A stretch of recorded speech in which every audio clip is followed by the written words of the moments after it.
Hello friends, स्वागत है आपका गुरु विद्या में। और आज हम पढ़ रहे हैं जनरल नॉलेज क्वेश्चंस की Indian polity and constitution series. इसके अंदर अपन इंडियन पॉलिटी और कॉन्स्टिट्यूशन से रिलेटेड क्वेश्चंस पढ़ेंगे। तो फर्स्ट क्वेश्चन से स्टार्ट करते हैं हम। The legislative powers of the president include all the following but. इसका मतलब क्या है कि जो नीचे जो ऑप्शंस दे रखे हैं उनमें से जो पावर्स दे रखी हैं वो प्रेसिडेंट जो है वो सारी पावर्स को यूज करता है, उनमें से सिर्फ एक को छोड़कर। ठीक है, तो हम देखते हैं ऑप्शंस। ए है द पावर टू समन और prorogue the houses of parliament, कि जो प्रेसिडेंट चाहे तो वो हाउसेज ऑफ पार्लियामेंट जो है उनको उनकी मीटिंग बैठा सकता है। बी है the power to summon a joint sitting of houses to resolve a deadlock, कि वो जो हाउसेज है उनकी जॉइंट मीटिंग बैठा सकता है कोई प्रॉब्लम को सॉल्व करने के लिए। सी है the power of nominating 12 members to the Lok Sabha, कि वो लोकसभा के लिए 12 मेंबर्स को नॉमिनेट कर सकता है। या फिर डी है the right to address either house at any time and it requires the attendance of members for this purpose, कि वो जब चाहे वो जो हाउस हैं दोनों उनको एड्रेस कर सकता है और उस टाइम पे जो सारे मेंबर्स होंगे उनको अटेंडेंस देनी पड़ेगी। तो हमारा आंसर क्या है? C, the power of nominating 12 members to the Lok Sabha, यानी कि ये जो खाली है वो पावर नहीं है लोकसभा की। ठीक है, बाकी जो है जैसे ए हुआ, बी है और डी है, ये पावर्स लोकसभा की हैं कि वो समन कर सकता है हाउस को कोई डेडलॉक हटाने के लिए, किसी और कारण के लिए या फिर कोई और चीज के लिए। ठीक है, तो ये पावर कौन सी नहीं होती है इसकी कि वो नॉमिनेट नहीं कर सकता है 12 मेंबर्स लोकसभा के लिए। ठीक है, आगे चलते हैं अब हम।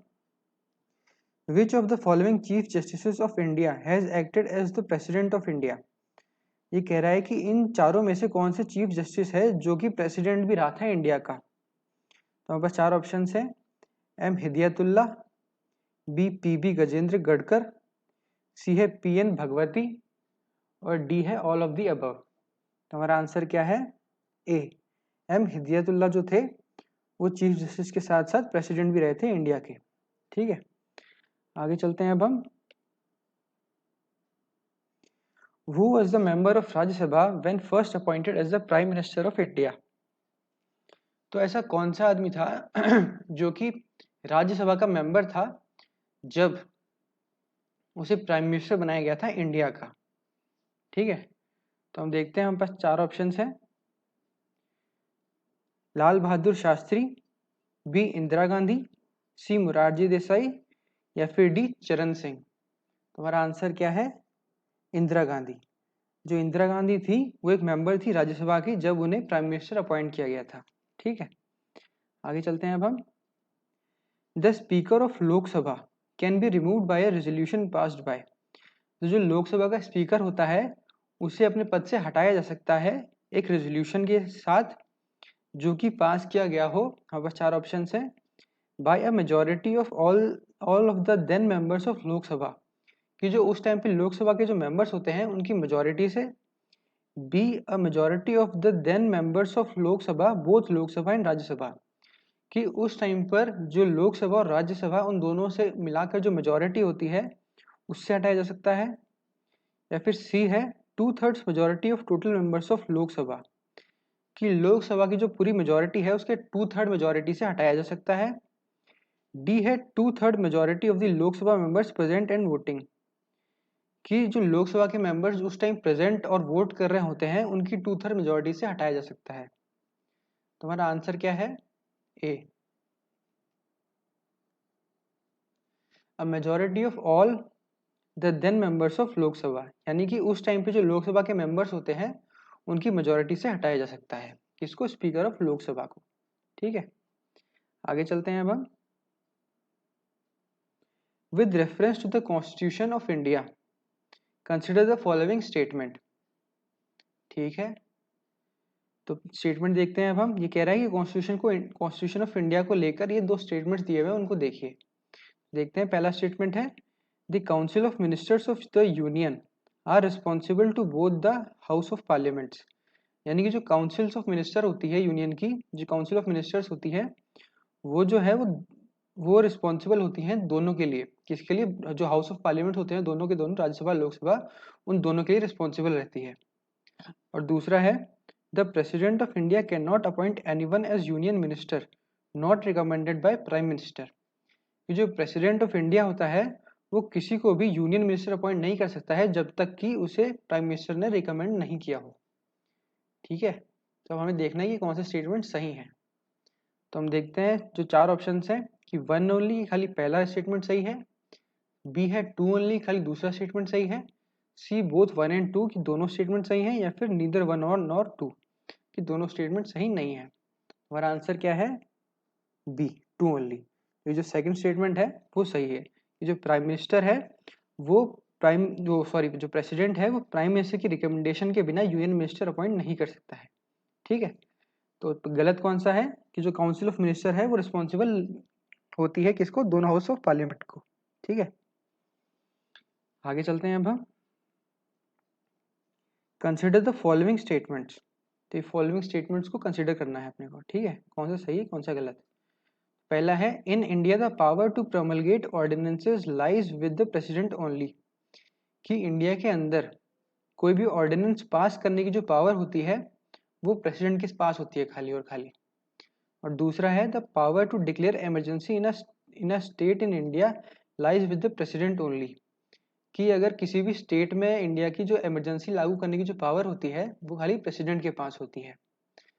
तो हम पहले ही देख लेते हैं कि कौन सा स्टेटमेंट सही है। तो इसमें दोनों स्टेटमेंट में से दूसरा स्टेटमेंट जो है वो सही है। ठीक है, दूसरा स्टेटमेंट है वो सही है कि जो प्रेसिडेंट होता है उसके पास ही पावर होती है कि वो किसी स्टेट में इमरजेंसी लागू कर सके। तो हमारा आंसर क्या हो जाएगा इधर? B, two only. ठीक है, आगे चलते हैं अब हम।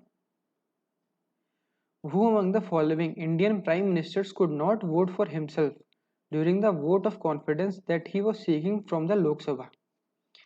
कि इनमें से कौन सा इंडियन प्राइम मिनिस्टर है जो खुद के लिए वोट नहीं कर सका जब वो वोट ऑफ कॉन्फिडेंस ढूंढ रहा था लोकसभा से।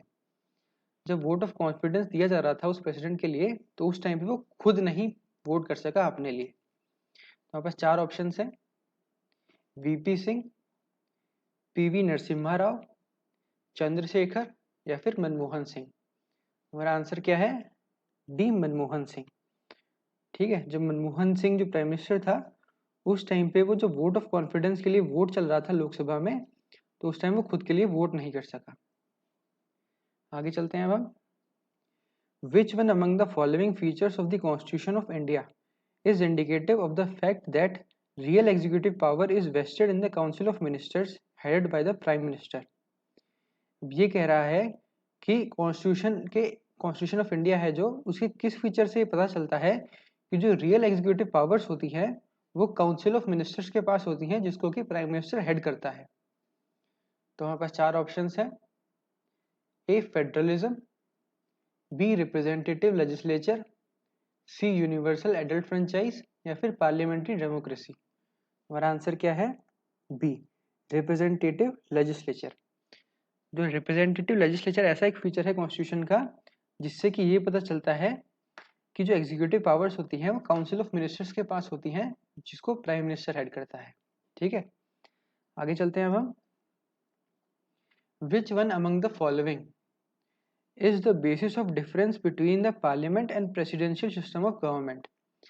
ये जो इन चारों में से कौन सा है जो कि डिफरेंस का बेसिस होता है पार्लियामेंट्री सिस्टम में और प्रेसिडेंशियल सिस्टम ऑफ गवर्नमेंट में? ठीक है, तो अब देखते हैं हम चारों को।